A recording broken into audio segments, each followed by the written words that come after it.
በማርበርግ በሽታ ከተጠረጠሩና ህይወታቸው ካለፉት 6 ሰዎች መካከል 3ቱ የማርበርግ ቫይረስ እንደነበረባቸው የጤና ሚኒስቴር አስታወቀ። ከህዳር 3 ጀምሮ በኢትዮጵያ ተከስቶ የነበረውን የሄሞግሮፊክ ፌቨር በሽታ ምርመራ በማድረግ የማርበርግ ቫይረስ መሆኑን ማረጋገጥ መቻሉ ይፋ ተደርጓል። የጤና ሚኒስትሯ ዶክተር መቅደስ ዳባ ጉዳዩን አስመልክተው በሰጡት መግለጫ እስካሁን 17 ሰዎች ላይ ናሙና ተወስዶ በትክክል 3 ሰዎች ላይ የማርበርግ ቫይረስ ተገኝተዋል። ከነዚህ 17 ሰዎች መካከል 6 ሰዎች ህይወታቸው አልፏል ያሉት ሚኒስትሯ ከነዚህ ውስጥ 3ቱ በትክክል የማርበርግ በሽታ የተገኘባቸው ናቸው። አለምሰገድ አሳየ ተጨማሪ መረጃዎች ሊያደርሰን እዚህ ስቱዲዮ ይገኛል። እንኳን ደህና መጣ። እንኳን ደህና ቆየ። ይህ እንግዲህ የተከሰተው በጤና ሚኒስቴር በኩል ተከታታይ መረጃዎች ሲሰጡ ነበር። ዛሬ ደግሞ መግለጫ ተሰጥቷልና በመግለጫ የተነሱ ዋና ዋና ነጥቦች ምንድን ናቸው? አመሰግናለሁ። ከህዳር 3 ጀምሮ እንግዲህ በኢትዮጵያ በተለይም በደቡብ ኢትዮጵያ ክልል ጂንካ ዞን ላይ የተከሰተው የዚህ የሄሞግራፊክ ፊቨር የተሰኘው በሽታ በጥልቅ ምርመራ ሲደረግበት እንደነበረ እናስታውሳለን። በዚህም የጤና ሚኒስቴር ከኢትዮጵያ ሕብረተሰብ ጤና ኢንስቲትዩት ጋር በመተባበር እንግዲህ የተለያዩ ምርመራና የክትትል ስራዎችን ሲያከናውን እንደነበረ በተለያዩ ወቅቶች በጤና ሚኒስቴር የማህበራዊ ትስስር ገጾችም ሲያጋራ ነበረ። ዛሬ ደግሞ ወቅታዊ መረጃዎችን ለማድረስ እንግዲህ መግለጫ ሰጥቷል ማለት ነው። በዚህም የጤና ሚኒስትሯ እንደገለጹት ከሆነ መንግስት ባለፉት ቀናት ከፍተኛ ትኩረት በማድረግ በዚህ በሽታ ላይ ከፍተኛ ምርመራ ሲያደርግ እንዲሁም ልዩ ግብረ ኃይል ተቋቁሞ ጭምር በዚያው አካባቢ በከፍተኛ ሁኔታ የምርመራና የጥናት ስራዎች ሲከናወኑ እንደነበረ ተናግሯል ማለት ነው። በዚህም እንግዲህ በሽታውን በከፍተኛ ሁኔታ በመቆጣጠርና በመከታተል ሂደት ላይ ውጤት እንደተገኘም አንስተዋል ማለት ነው። እስካሁን በተሰራው የናሙና ጥናት እንግዲህ ወደ 17 የሚጠጉ ሰዎች ላይ ምርመራ በማድረግ 3ቱ በትክክልም ከዚህ ከማርበርግ በሽታ ጋር ግንኙነት እንዳላቸውና በዛም ህይወታቸው እንዳለፈ አረጋግጧል ማለት ነው። በአጠቃላይ ከ17 ሰዎች ውስጥ የናሙና ከተወሰደ ውስጥ 6ቱ ህይወታቸው አልፏል። ነገር ግን ደግሞ 3ቱ ናቸው በትክክል የዚህ የማርበርግ በሽታ ተጠቂ ሆኖ የተገኙ። በዘረመል ምርመራውም እንግዲህ በራስ አቅም በተደረገ ውጤት እንደሆነ እንግዲህ ይፋ አድርጓል በመግለጫቸው ማለት ነው። እንግዲህ የበሽታውን አመጣጥ ወይም ደግሞ ታሪካዊ ሁነቶችንም በዚህ በመግለጫው ላይ ዶክተር መቅደስ ዳባ እንግዲህ ለመገናኛ ብዙሃን ይፋ አድርገው ነበረ። በሽታው በ1967 በጀርመን ማርበርግ ከተማ የተከሰተና እንግዲህ በዚያም በዘረመል ምርመራ እንደተረጋገጠ ስያሜውንም ከዛች ከጀርመኗ የማርበርግ ከተማ እንዳገኘ ተናግሯል ማለት ነው። እንግዲህ ባለፉት ጊዜያት በተለይ በ12 የተለያዩ ሀገራት ላይ ይሄም በሽታ ተከስቶ እንደነበረ ከዛ ውስጥ ደግሞ በዛ ያሉት የአፍሪካ ሀገራት መሆናቸውን ይፋ አድርጓል ማለት ነው። እንግዲህ በቅርብ ጊዜም በተለይ ከኮቪድ-19 ወረርሽኝ በኋላም እንግዲህ በአፍሪካ የተለያዩ ሀገራት ላይ ይሄ በሽታ ተከስቶ እንደነበረ አንስተዋል ማለት ነው። በዚህም እንግዲህ ከፍተኛ ቁጥጥርና ክትትል ሲደረግበት በርካታ የምርምርና የክትትል ስራዎች ሲሰሩ እንደነበረ አንስተዋል ማለት ነው። በኢኳቶሪያል ጊኒ፣ በጋና እንዲሁም በታንዛኒያና በሩዋንዳ ጭምር በቅርብ ጊዜ ይሄ በሽታ ተከስቶ የተለያዩ ምርመራዎች ሲከናወኑ እንደቆየ አንስተዋል ማለት ነው። በዚህም ድንበር ዝለል በሽታ ስለመሆኑ መረጃዎችን አጋርተዋል። ከዚህ ጋር በተገናኘ የኢትዮጵያ ሕብረተሰብ ጤና ኢንስቲትዩት ከጤና ሚኒስቴር ጋር በቅንጅት እንግዲህ ልዩ ግብረ ኃይል በማቋቋም ጭምር እዛ ስፍራው ድረስ ልዩ የምርመራ ቡድንን በመላክ እንግዲህ በከፍተኛ ሁኔታ ክትትል አድርገው እንደነበረ በዚህም እንግዲህ በሽታውን በቁጥጥር ስር ለማድረግ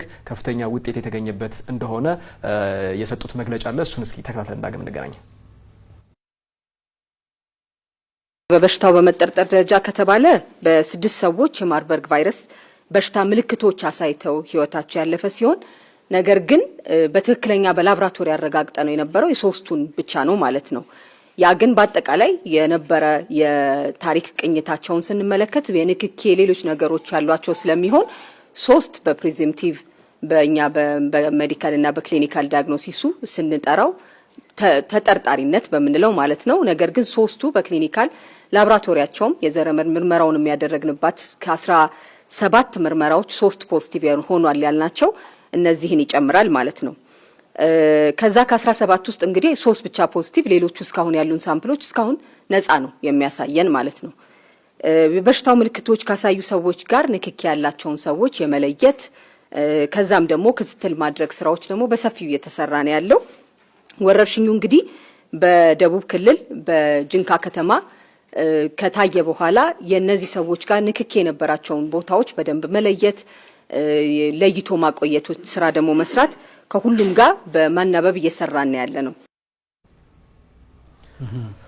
ከዚህም በተጨማሪ እንግዲህ በሽታው በከፍተኛ ሁኔታ መንግስት ለበሽታው ትኩረት በመስጠት ክትትሎችን እያደረገ በዛሬው ዕለት ደግሞ በልዩ የሞባይል ላብራቶሪ የሚባለውን እንግዲህ በጣም ዘመናዊ የሚባሉ ቴክኖሎጂዎችን የታጠቀ ቡድን በተጨማሪ እንግዲህ በአካባቢው ከፍተኛ የሆነ የምርመራና የጥናት ስራ ለመስራት እንግዲህ ወደ ስፍራው መላኩንም ገልጿል ማለት ነው። በነገራችን ላይ ይሄ በሽታ ድንበር ዘለል በመሆኑ እንግዲህ ከኢጋድ ከአፍሪካ ህብረት እንዲሁም ከልዩ ልዩ ተቋማት ጋር ከአፍሪካ ሲዲሲ ጨምሮ እንግዲህ ከዓለም ጤና ድርጅት ጋር በጋራ ጭምር ጉዳዩ ላይ ሰፊ ትኩረት በመስጠት ክትትል እየተደረገና ከዚህ በሽታ ጋር ግንኙነት የነበረባቸውን ሰዎች ጭምር በነገራችን ላይ በሽታው በንክኪ የሚተላለፍ ነው። ነገር ግን ደግሞ እንደ ከዚህ ቀደሙ የኮቪድ-19 ወረርሽኝ በአየር የሚተላለፍ አይደለም። ይሄ በሽታው ከተገኘባቸው ወይም ደግሞ